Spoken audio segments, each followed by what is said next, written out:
Meanwhile, our security agencies are charged with the awesome task protecting our secrets, preserving the country's 320 million citizens from harm. But ever since the inauguration of the president, that responsibility has been mixed with a lot of leaking government secrets to the press. Ned Price worked for the CIA from 2006 until this past February, when he quit rather than serve under President Trump. He says it was not a political decision. He joins us tonight. Ned Price, thanks for coming on. Thanks for having me, Tucker. First, let me say, good for you. If you don't think you can work for a president, you should leave. You are a Democrat. You work for Democratic campaigns given to Democratic candidates. Fine. I guess what I'm saying is yours is the model I wish others in the federal government would follow, since the CIA exists to inform the president, not to make its own policy. And yet what you're seeing is people who've stayed behind, who are trying to undermine the policies of the president.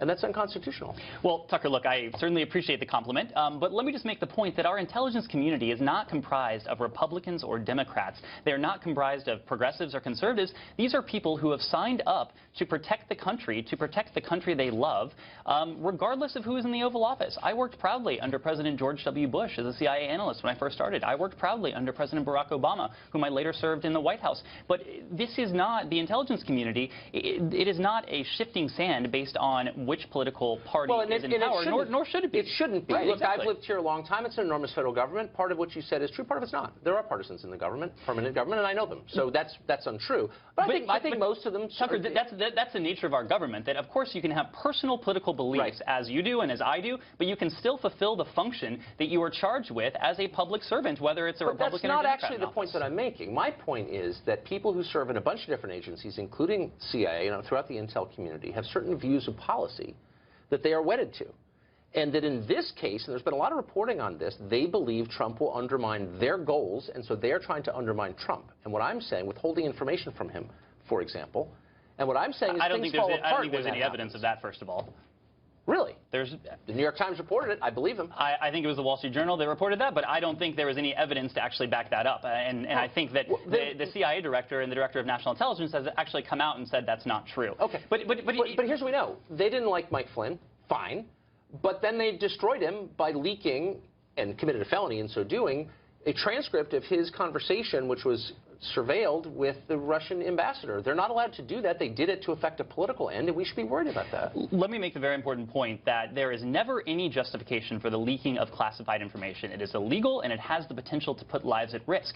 But there are other important points. Not just put lives, but destroy a life for political reasons. That's what they did. Yeah, exactly. And in the case of intelligence work, it has the potential to put sources at risk, sources in the field, people who commit treason against their own country to help the United States. It has the potential to expose them and to, leave them to the will of their government. No, it's not just about agents in the field. It's about me and you and anybody else. But here's what bugs me. Look, I appreciate our federal employees, including in the intelligence community. But the idea that you can't criticize them when they've been repeatedly wrong about a lot of big things. I don't know, the fall of the Soviet Union after 50 years of watching, or 9/11, or the WMD in Iraq. The idea that I don't, as a citizen, have a right to criticize them, I'm unpatriotic if I do so. Where'd that come from? No one has ever said that intelligence professionals are infallible. Intelligence is not a science, it is an art. It is about putting together a piece of the puzzle, an entire puzzle, wearing a blindfold, not knowing how many pieces exist. But you said that. It is an art. No, but you said that. You said NPR. They said NPR, so why'd you leave? And you said Trump insulted the intel community. Fine. Absolutely. And he said, quote, he accused them of leaking, which they do,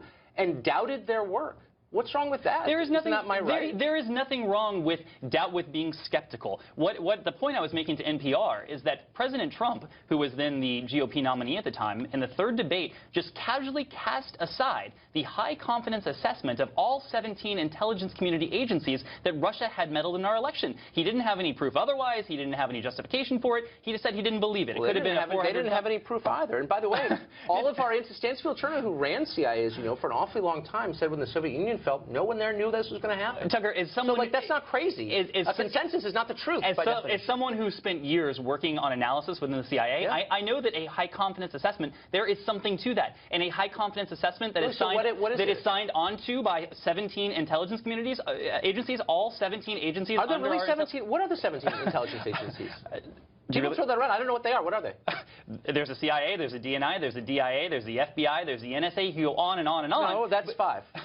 I mean, I don't know that there are 17 intelligence agencies. Why does everyone say that? I mean, I'm just sincerely. Okay. I wish someone would. Will you email me and tell me what they are? I can get you a full. Because every night the guest is like, oh, all 17. Really, what are they? If you want to know all 17 of them, I'm sure we can provide that to you. I hope you will. But that's beside the point. The point No, is it's the point.